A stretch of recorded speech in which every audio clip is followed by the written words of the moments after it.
Hello everyone. तो आज हम डिस्कस करेंगे बिग सिटी या स्मॉल सिटी, कौन से शहर में आपको प्रॉपर्टी खरीदनी चाहिए। इस चीज़ पे हम लोग डिस्कस करेंगे।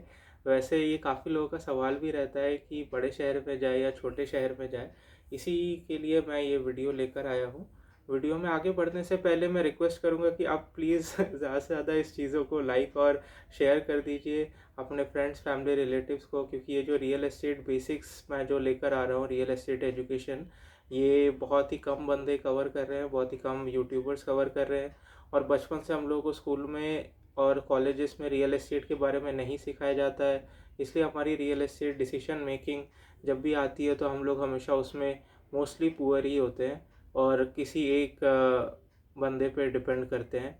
जैसे कि मान लीजिए आपका कोई फूफा हो गया कि जो रियल एस्टेट में बहुत अच्छा कर रहे हैं, तो आप बस उन्हीं पे डिपेंडेंट रह जाते हैं। आप अपना थॉट प्रोसेस, अपना नॉलेज बेस बढ़ा नहीं सकते, क्योंकि इसके ऊपर ज़्यादा वीडियोस नहीं है। तो इसलिए मैं चाहता हूँ कि आप ज़्यादा से ज़्यादा लोगों को इस पे शेयर और लाइक करा दीजिए और सब्सक्राइब भी कर दीजिए, और अपने फ्रेंड्स और फैमिली को भी बोलिए सब्सक्राइब करने को, अगर उनको ये वीडियो पसंद आ रहा है तो जी स्टार्ट करते हैं। ये बड़े शहर और छोटे शहर का कन्फ्यूज़न बहुत सालों से ही चला आ रहा है। ये कन्फ्यूज़न मैं कहूँगा कब से स्टार्ट हुआ है, मोस्टली कोविड के अराउंड से तो ज़्यादा स्टार्ट हुआ है। जब कोविड हुआ था तो बहुत लोग अपने बड़े शहर छोड़ के छोटे शहर में रहना ही पसंद कर रहे थे। तब बहुत फैसिलिटीज़ भी ऐसी थी जो छोटे शहर में ही मिल रही थी, और बड़े शहर में due to high population, high density, लोग छोटे शहर ही जाना पसंद कर रहे थे। और कोविड में वर्क फ्रॉम होम भी हो गया, तो कोविड में वर्क फ्रॉम होम होने की वजह से काफ़ी लोगों को ऐसा लगा कि जब मेरे को वर्क फ्रॉम होम ही करना है, इंटरनेट तो मेरे छोटे शहर में भी लग सकता है, तो मैं अपने छोटे शहर में क्यों ना चला जाऊं और बड़े शहर में क्यों रहूं, इतने high density, high pollution area में, जहां कचड़ पचड़ कंटिन्यूसली हो रही है। आपके स्कूल के बच्चे जिस स्कूल में जा रहे हैं उसकी फ़ीस बहुत ज़्यादा है। यही सब चीज़ें लोगों के दिमाग में रहती हैं, और यही इसलिए वो सोचते हैं कि मैं छोटे शहर मूव कर जाता हूँ। छोटे शहर ऐसे इन जो भी उनका गांव है, उनके गांव के आसपास कोई जो टीयर टू सिटी जो कहते हैं, जैसे आपके बिहार में काफ़ी ऐसे शहर हैं, आपके गुड़गांव में ऐसे शहर हैं, जैसे हरियाणा में है पंचकुला नाम की एक जगह है जो कि चंडीगढ़ के पास में है। पंचकुला हो गया, अम्बाला हो गया, आपका कोची हो गया। और इधर अगर आप गुजरात में देखें तो ऐसे काफ़ी शहर हैं, जैसे अहमदाबाद के आसपास वाले जो शहर हैं, अहमदाबाद तो टीयर वन सिटी हो गया, उसके आसपास जो शहर है वहाँ पे लोग सोचते हैं कि हम वहाँ पे चले जाएं। जैसे कि झारखंड में रांची हो गया, ठीक है, और ये आपका देहरादून, शिमला, मसूरी, लोग सोचते हैं यहाँ चले जाएं कि यहाँ पे नेचर की ब्यूटी भी बहुत अच्छी है, तो यहीं पे क्यों ना रहा जाए।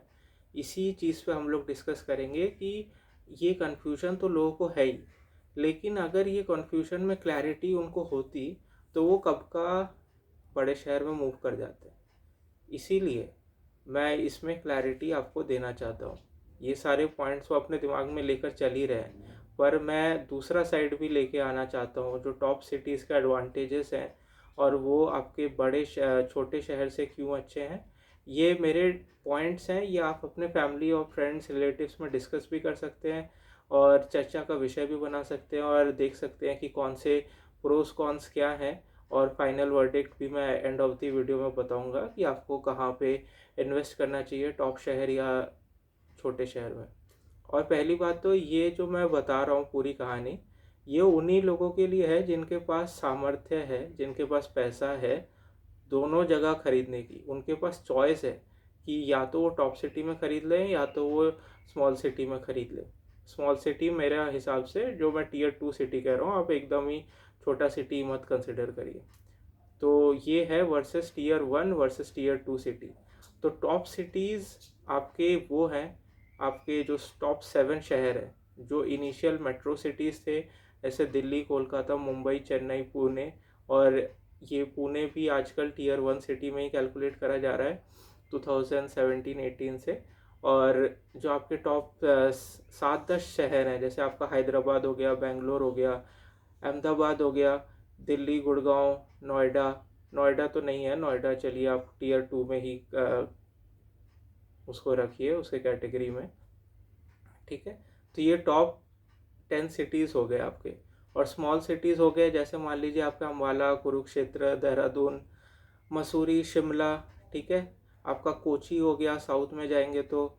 और फिर ये आपका हैदराबाद, हैदराबाद तो नहीं सॉरी, और फिर आपका ये झारखंड में जो रांची है ये हो गया, ठीक है। आपका ये बोकारो स्टील सिटी जो है, लोग वहाँ पर भी कुछ लोग रहना चाहते हैं। तो ये सब हो गया आपके स्मॉल सिटीज़ में। ये एग्जॉस्टिव लिस्ट नहीं है, लेकिन आप आइडिया लगा सकते हैं कि मैं किन टीयर 2 सिटीज़ की कह रहा हूँ। कुछ लोग कानपुर लखनऊ भी कंसिडर करते हैं। कानपुर लखनऊ इलाहाबाद ये सब टीयर 2 सिटीज़ हैं, ठीक है।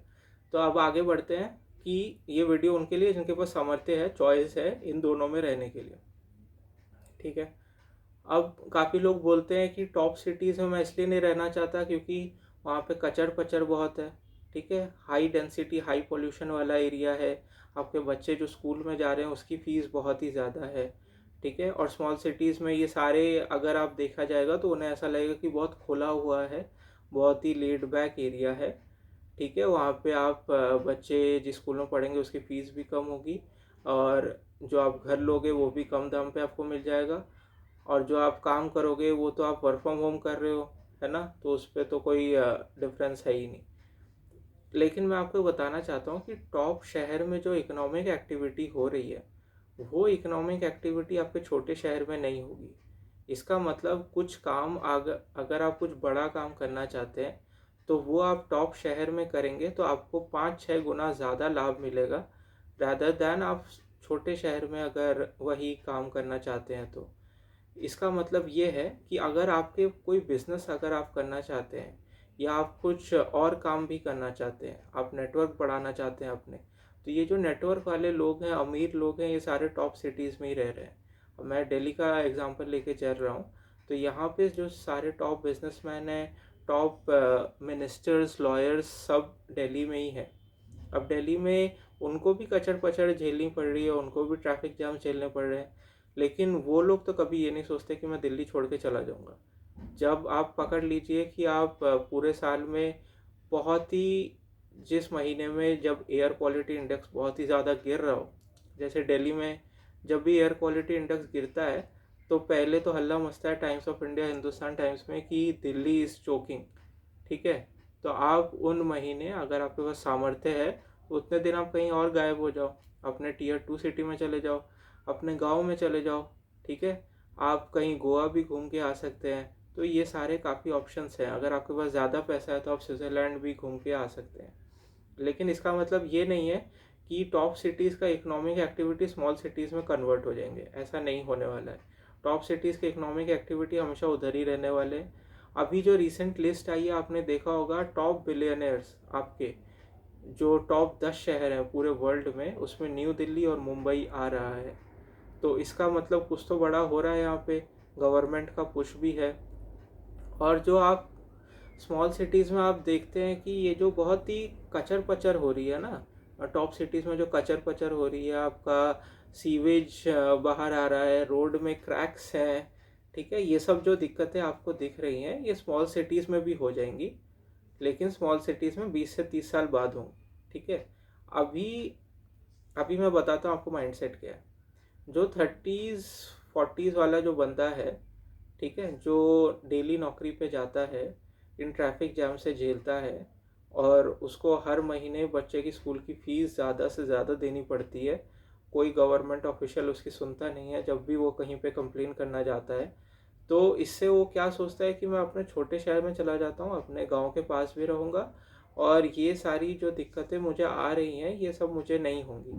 ये ऐसा वो 30s 40s में सोचता है जब वो अपने पीक पे होता है, जब वो अपने पीक पे इन द सेंस कि जब वो सैलरी उसकी बहुत ही ज़्यादा हो रही होती है, उसके पास काम करने का जज्बा होता है, और वो काम करने का जज्बा के साथ वो ज़्यादा से ज़्यादा परफॉर्मेंस अपनी जॉब पर दिखा भी पाता है, तो इसलिए उसको इंक्रीमेंट भी ज़्यादा से ज़्यादा मिलती है।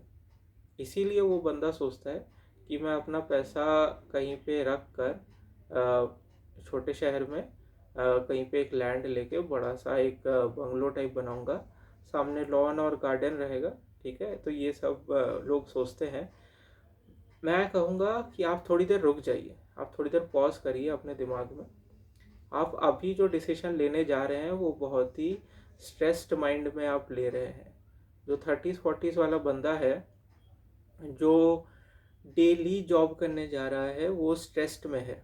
अब वो स्ट्रेस्ड माइंडसेट में है तो वो प्रॉपर्टी डिसीजन इजीली नहीं कर पाएगा। प्रॉपर्टी डिसीजन एक हाई टिकट परचेज है, आपको पता है। और इस ये प्रॉपर्टी आप अकेले तो खरीद नहीं पाओगे। आपको पता है, आपको वाइफ के साथ भी कंसल्ट करना पड़ेगा। हो सकता है आपको फादर मदर का भी हेल्प लेना पड़े, आपको father in law mother in law को भी साथ लेके ही ये सब चीज़ें डिस्कस करनी पड़ेंगी। कोई प्रॉपर्टी आइसोलेशन में नहीं खरीदता है, सब लोग अपनी फैमिली में पूरा डिस्कस करके ही खरीदते हैं। ठीक है, तो आप अभी बहुत ही स्ट्रेस्ड माइंड में हैं, इसलिए आप छोटे शहर का सोच रहे हैं। लेकिन आप कंसिडर करिए, मैं 30 साल और ये टाइमलाइन आगे लेकर जाता हूँ। आज आप 30 ईयर्स के हैं, 30 साल बाद 60 ईयर्स हो चुका है, आपका रिटायरमेंट हो चुका है। रिटायरमेंट हो चुका है, आप छोटे शहर में जाके बस चुके हैं। लेकिन अब जो छोटा शहर है ना जी, अब वो वहाँ पे जाके अब फंस गए। क्योंकि अब जो छोटा शहर है, 30 साल में अब तक वहाँ पे कचड़ पचड़ आ गई होगी। ठीक है, वहाँ पे जो पुराने ऑटोज़ नहीं चलते, वो ऑटो चलते होंगे जिनमें डीजल का धुआं निकलता है।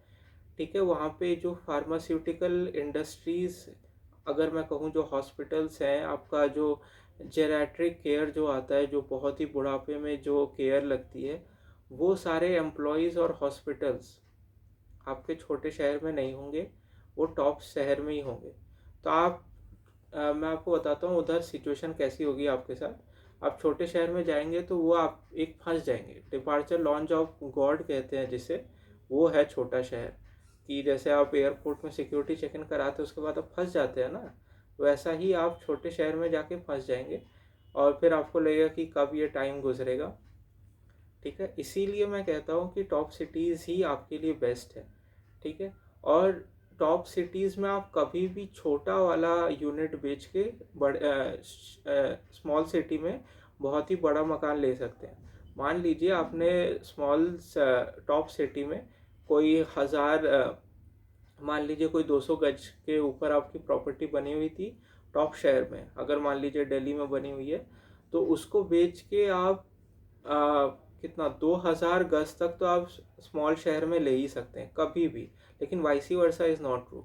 अगर आपने आज इन्वेस्ट कर दिया स्मॉल सिटी में, ये सोच के कि मैं अपनी रिटायरमेंट की लाइफ वहाँ गुजारूंगा, और आफ्टर 30 ईयर्स यू रियलाइज़ कि you have to come back to top city, then आपके हिसाब से ये गड़बड़ हो जाता है। क्योंकि वहाँ पे आप तब, अगर आपके पास 1000 गज की भी ज़मीन हुई ना, 1000 गज की भी ज़मीन लेके आप टॉप शहर में खरीद ही नहीं पाएंगे। क्योंकि यहाँ पे पूरा लैंड में सब कुछ कंस्ट्रक्शन हो चुका होगा, प्रॉपर्टी प्राइसेस इतने ज़्यादा हो जाएंगे कि आपके हाथ से वो चीज़ निकल जाएंगी। इसलिए मेरा वर्डिक्ट ये है कि आप टॉप सिटीज़ में ही इन्वेस्ट करिए। अगर आपसे सामर्थ्य आपका कम है तो आप स्मॉल यूनिट्स लीजिए, जैसे 2 BHK का 600 700 कारपेट एरिया, 800 कारपेट एरिया, उतना ले लीजिए। और ये ले लीजिए क्योंकि रियल एस्टेट की ट्रेन अगर आपकी छूट गई तो आपकी अगली जनरेशन तो खरीद ही नहीं पाएंगे, आप भी नहीं खरीद पाएंगे। तो ये बहुत ही बड़ा डिलेमा हो जाएगा आपके लिए। ठीक है, और एक और चीज़ मैं एंड ऑफ द वीडियो में, जो मैं इनिशियल पॉइंट में बता रहा था, कि हर जनरेशन को ये जो 10 to 12 ईयर्स होते हैं ना, जो उसके पीक होते हैं, वो 10 to 12 ईयर्स उसको हमेशा हर जनरेशन को अपने में मिलता है। वो 10-12 साल अपनी हर जनरेशन को मिलता है।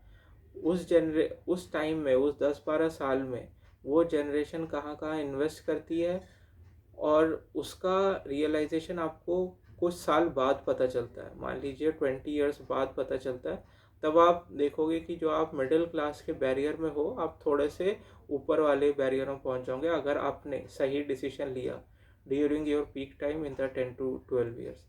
अब अगर आपको ये वीडियो ज़्यादा से ज़्यादा पसंद आ रहे हैं तो मैं कहूँगा कि प्लीज़ लाइक कर दीजिए और शेयर कर दीजिए ज़्यादा से ज़्यादा इस वीडियो को अपने फ्रेंड्स फैमिली रिलेटिव्स में, और इसको चर्चा का पॉइंट्स बनाइए अपने फैमिली व्हाट्सएप ग्रुप्स पे। Thank you very much.